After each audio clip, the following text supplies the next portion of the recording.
Good morning. It's Sunday, March 2nd, 2025. This is Rob Sin at CEO Technician on X, at Goldfinger on CEO.ca. And this is Goldfinger Capital on YouTube. Before we get into this video on copper and the executive order on copper that was issued last week and some of the implications potentially for the U.S. mining industry,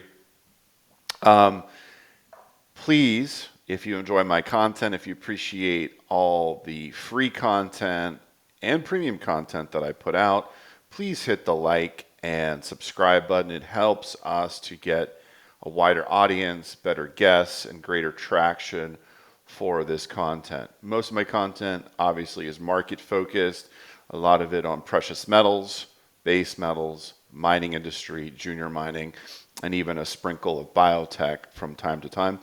And I appreciate your viewership and your attention.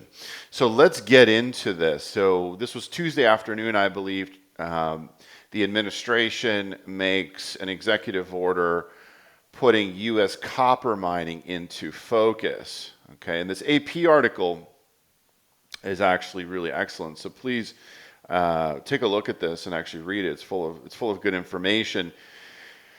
So it's interesting. The executive order signed Tuesday calls for boosting the domestic copper industry by investigating the national security implications of imports, copper imports, and weighing tariffs as a response. So this is interesting because the U.S.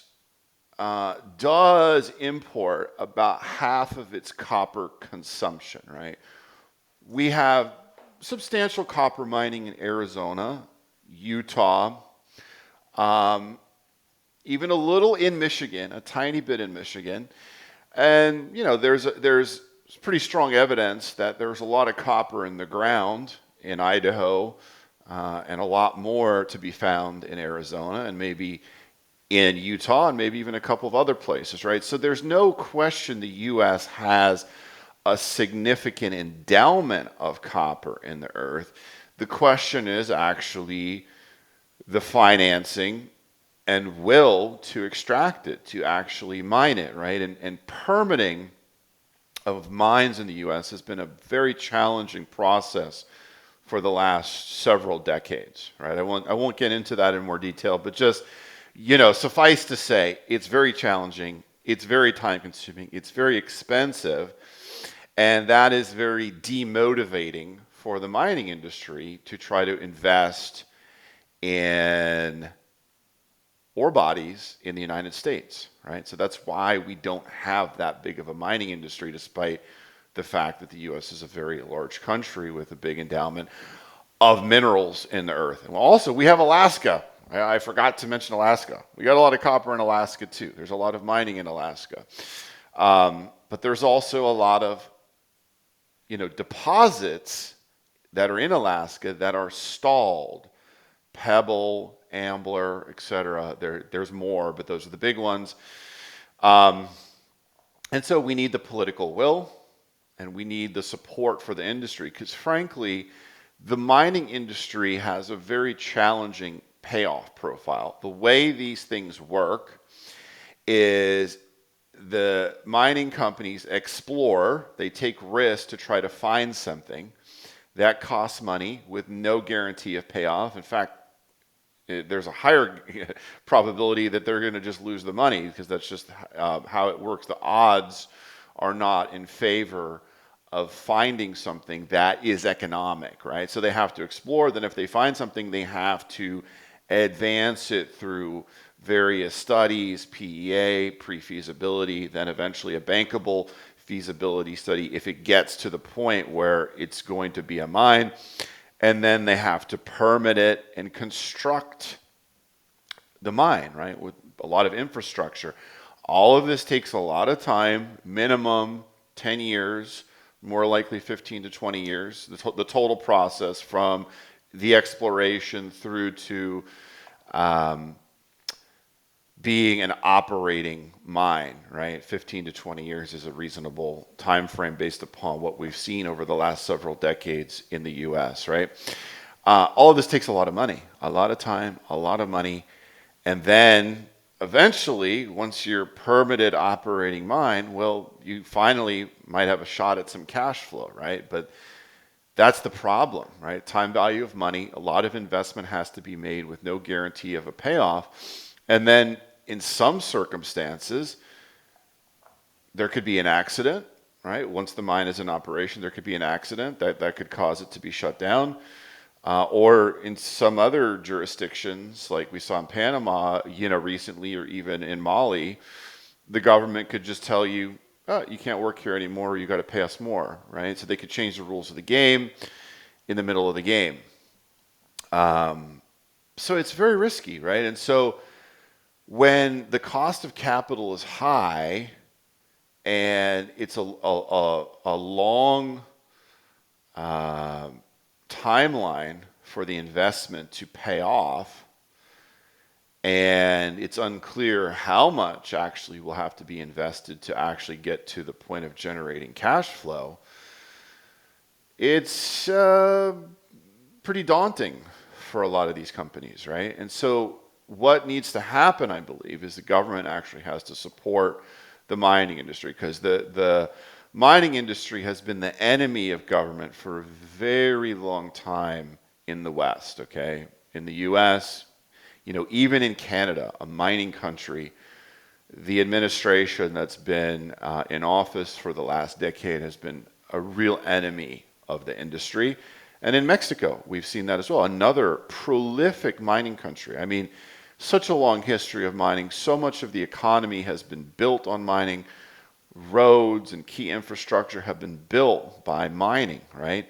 Yet those in power in Mexico now are enemies of the industry, right? So for the US to take the lead and actually really transform copper mining, we'll just say copper mining because that's what the executive order is, but it could be many other metals as well, but copper is apparently the most important one at this point in time, because it is the metal of electricity, right? Without copper, there's really no electricity transferred, right, or transported.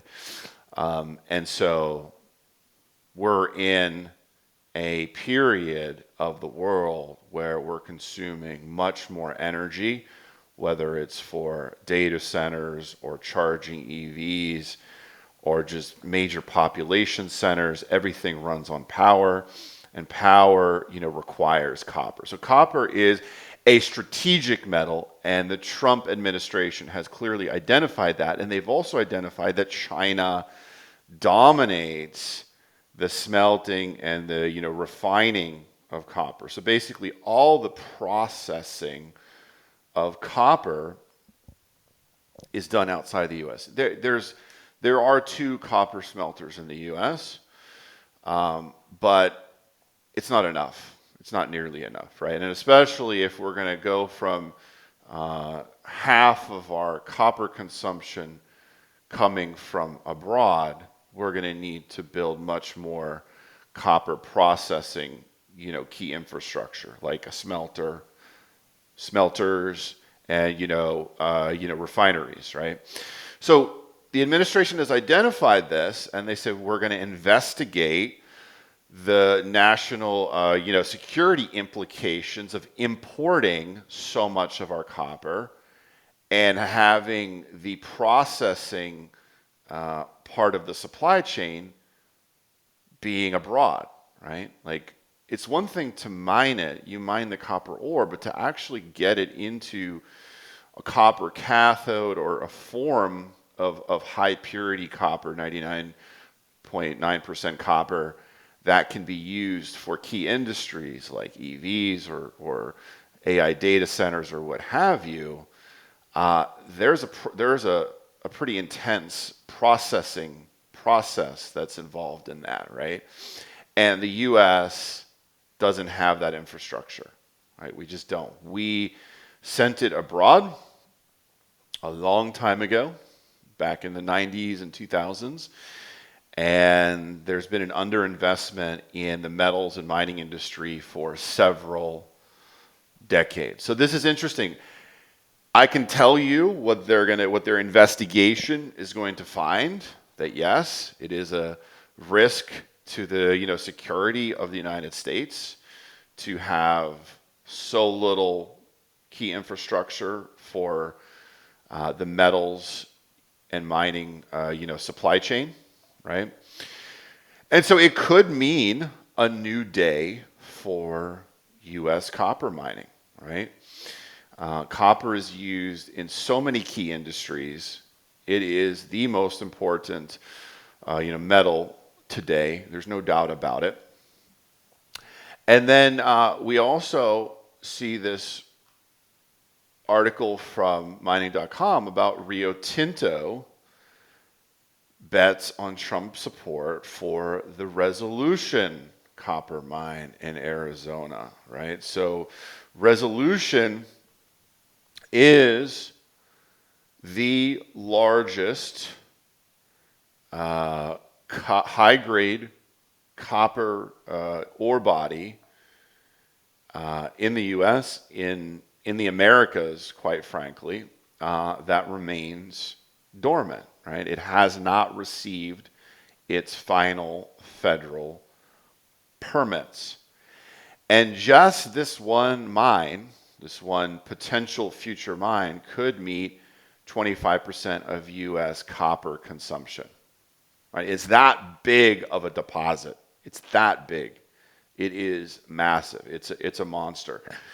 So it's been a 12-year permitting battle for Resolution to advance and have the two largest mining companies in the world actually construct this mine. And there's optimism that the new administration in Washington will get this done because it is so key for the U.S., right? And so that's another positive sign for the U.S. copper mining industry. And I wrote this article last week on the executive order on copper mining in Arizona. Arizona is by far the biggest copper mining state in the U.S. It probably accounts for about 2/3 of U.S. copper production. And there's a lot of exploration potential still in Arizona, even after 100+ years of mining in this state. And it has by far the largest number of permitted copper mining operations in the U.S. Some of the biggest mining companies in the world operate in Arizona, including Freeport, Rio Tinto, as we stated with Resolution, Hudbay, not a major, but still pretty important North American mining company, and Idaho, Electric, IE. So the executive order highlights the concerns on the fact that the U.S. has underinvested in its copper, supply chain over the last 30 to 35 years, and basically half of our consumption is coming from abroad. So Arizona is going to be a very key state in the renewal of the U.S. copper industry, right? So Freeport has multiple major mines in Arizona. Also, ASARCO has the Ray mine, which is a very large open pit copper operation. And actually, next to the Ray mine in the Arizona copper belt is the Hayden smelter. So that's the third copper smelter in the U.S., but it has been on care and maintenance for a couple of years now, I believe.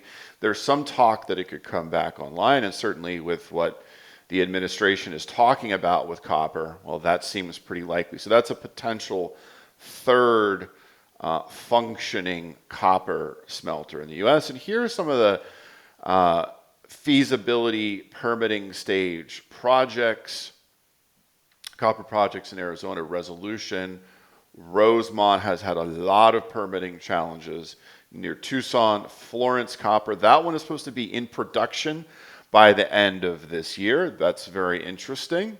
We'll see how that goes. Copper World, also owned by Hudbay, and that's near Rosemont. South 32 at the Hermosa project.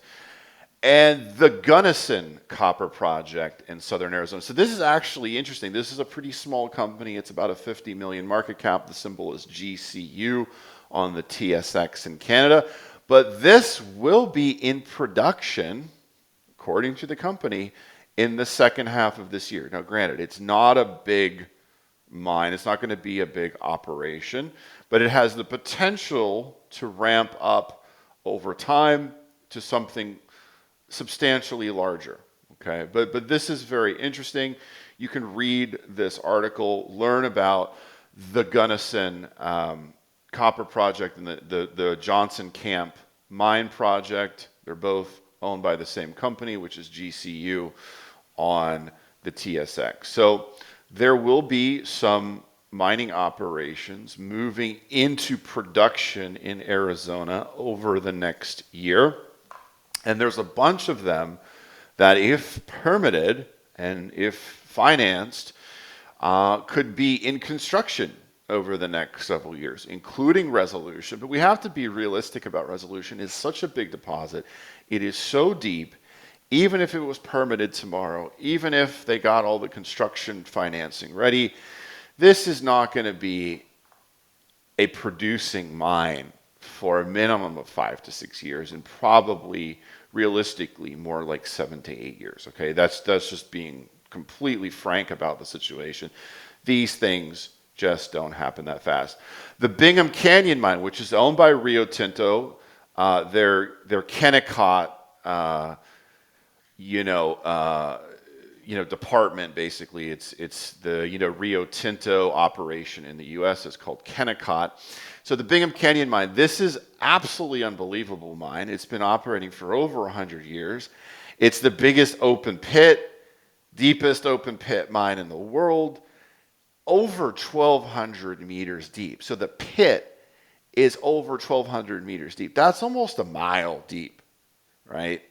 Like, just put that into perspective. This is unbelievable. Normally in mining, when they are planning a new open pit, they think maybe it could be 250 meters deep, maybe 300 meters deep, really on the deeper end. But nobody plans to create an open pit that's 500 meters or 600 meters deep. It's too big of a hole in the earth because you have to lay back on all sides, right? So the deeper it goes, it gets a lot wider, right? So you have this gaping hole in the earth. Just even for a 300 meter deep pit, you have a very big hole in the earth.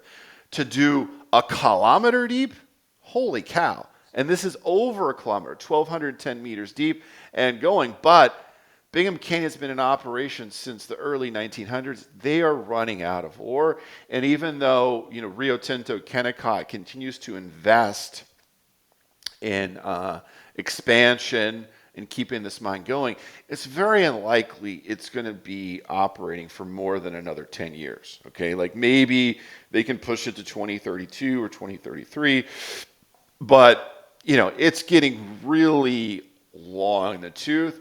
They're going to keep it going as long as they can because they have all the infrastructure, all the permits, and hey, it's already a gaping hole in the earth. So what's a little more, earth being moved and extracted, right? So it's actually kind of interesting because if Resolution does get permitted and funded and built, it will take the reins from the Bingham Canyon operation. Basically, let's assume that the Bingham Canyon mine shuts down in 2032. Well, Resolution might be ramping up in 2032. It will pass the reins of the U.S. copper ship pretty seamlessly, but still we need a lot more because not only does the U.S. import half of its copper consumption today, but that copper consumption is growing every year, growing 2-3% a year, year after year after year. It's pretty much a straight line of growth. Okay, it follows population pretty well. It follows the GDP of the economy pretty well. The economy grows, the population grows. We need more copper.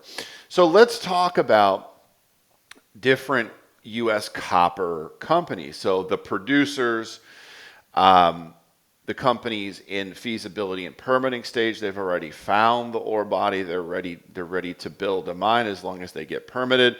And then the exploration stage companies. So the producers, Freeport-McMoRan, Rio Tinto, Asarco. This is not a comprehensive list. There are more, but those are the most important ones.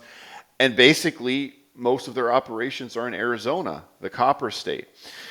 Some other companies investing in U.S. copper mining are South 32, Hud Bay, TMQ, which is Trilogy Metals in Alaska. Actually, TMQ is one of the U.S. copper miners that I own, and we'll take a look at that chart in a second. Talon Metals, which is in Michigan, TLO on the TSX. Faraday Copper, FDY in Arizona. We talked about Gunnison. And then the explorers. So this is interesting. And this is the area where I dabble the most, where I spend most of my time. We have the Hercules Metals, which is BIG on the TSX-V. That's in Idaho. That's America's newest porphyry belt, dubbed the Idaho Porphyry Belt by Barrick Gold last year. Intrepid Metals, INTR on the TSX-V. That's in southern Arizona. And Intrepid is interesting because they put out this news release on January 15th, reminded us of their drill results from 2024, which included 112 meters of 1.5% copper, half a gram per ton gold, and a little sprinkle of silver to add up to 1.66% copper equivalent. Very good intercept, really a near surface intercept from 68 meters. That's a hell of an intercept. And they remind us that their flagship project in Cochise County, Arizona, which is southern Arizona, actually probably the best county in Arizona to be a copper explorer or copper miner. They've been flanked on either side by Rio Tinto and Idaho Electric, right? You see, here's Idaho Electric over here in the lime green, and Rio Tinto in the purple, basically staked on either side of Intrepid in Cochise County, Arizona. So this is another sign that these bigger companies, with Rio Tinto, what is it? It's $80-90 billion market cap company. It's the second biggest mining company in the world. They're still looking to explore for more copper. They're not done finding more copper. And the fact that the biggest operation that Rio Tinto has in the U.S. is in its twilight years. It's gonna be out of ore in 5 to 10 years. They're looking to, replace that. And here's a very good piece of evidence that they're still looking. So they have resolution. They have 55% of resolution, I believe. But they're still finding more, right? They're still trying to find more.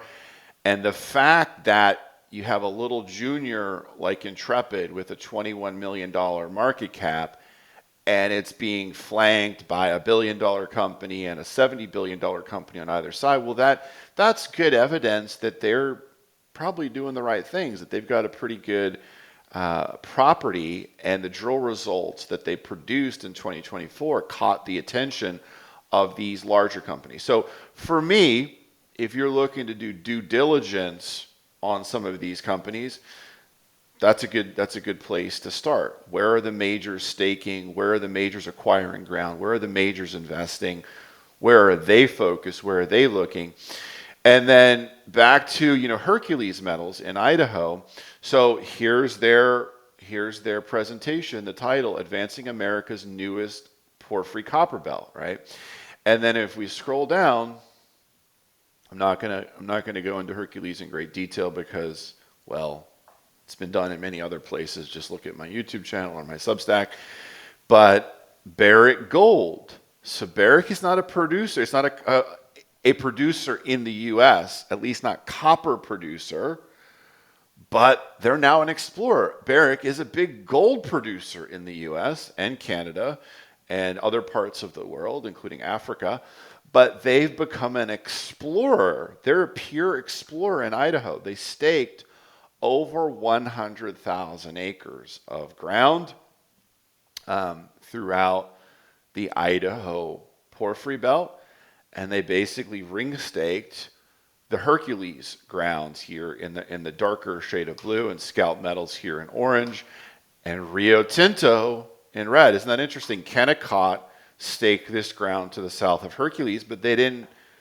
They didn't stake more, and then Barrick took basically the rest of this belt. So, and then also Teck invested in Scout. So we have several majors here in the Idaho Porphyry belt with big land positions, and Hercules is at the sort of the center of it all, right? Like the Hercules and Scout ground, like they were the first movers. They're right at the heart of this belt, and obviously with Hercules, they have the most data. They've been drilling in 2023 and 2024, so they have drill results, and obviously the early evidence, strong evidence of a new discovery of a copper porphyry system here in western Idaho.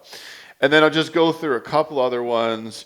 Ridgeline Minerals, RDG, and actually, so TMQ is Trilogy in Alaska, and Ridgeline is Nevada, right? Completely focused on that state, and actually Trilogy and Ridgeline have the best charts of this whole group. So big range, just a messy range. Okay, this one's pretty good, pulling back to the 40-day moving average. I.e., look at that downtrend.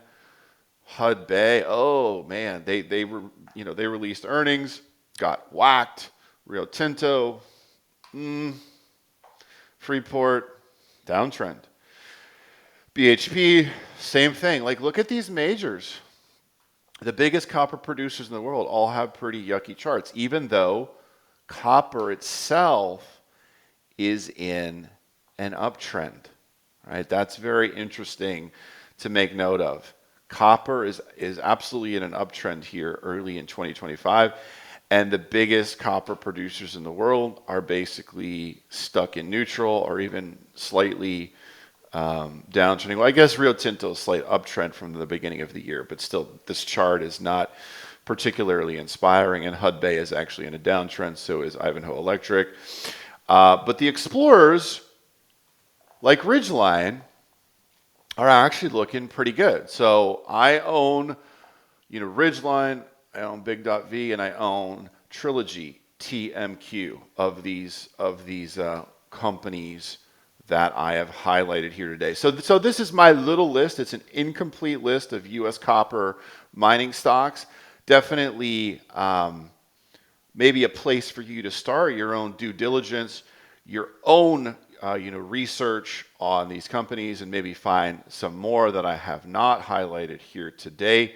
But I think the big takeaway is that the Trump 2.0 team is very focused on removing U.S. reliance on China in all ways, especially the raw materials, supply chain, right? The supply chain where we make everything from, right? Like everything is either grown or mined. Your Tesla doesn't just magically appear. Your groceries don't just magically appear. A building is not just magically built. Raw materials are required, right? It's either grown or it's mined. And the amount of mining and smelting, processing of all the metals that are required to build a Tesla is an enormous process, right? So much goes into that, both on a technology standpoint, on a key infrastructure standpoint, time, money, and investment. A lot goes into it. So Trump has realized this, that the U.S. is kind of dependent on China. Just like he realized the Europeans and Canada are dependent on the U.S. for their defense. And he's using that as leverage over them in a lot of different ways, including in these tariff talks, right? So he realizes that China has the upper hand on the U.S. in the supply chain, in these critical raw materials, right? And so he is taking action to get the U.S. to wake up and re-energize and reawaken American-made copper. So I think this is a very powerful theme, and this is not something to ignore. And just because of these charts like Freeport right now don't look that great, I think I see this as an opportunity. Right? It's an opportunity to invest in U.S. copper mining in all areas of the mining life cycle, from exploration all the way to production. Thanks a lot for your time. And again, if you enjoyed this video, if you got some value from this, please hit the like and subscribe button and have a powerful week.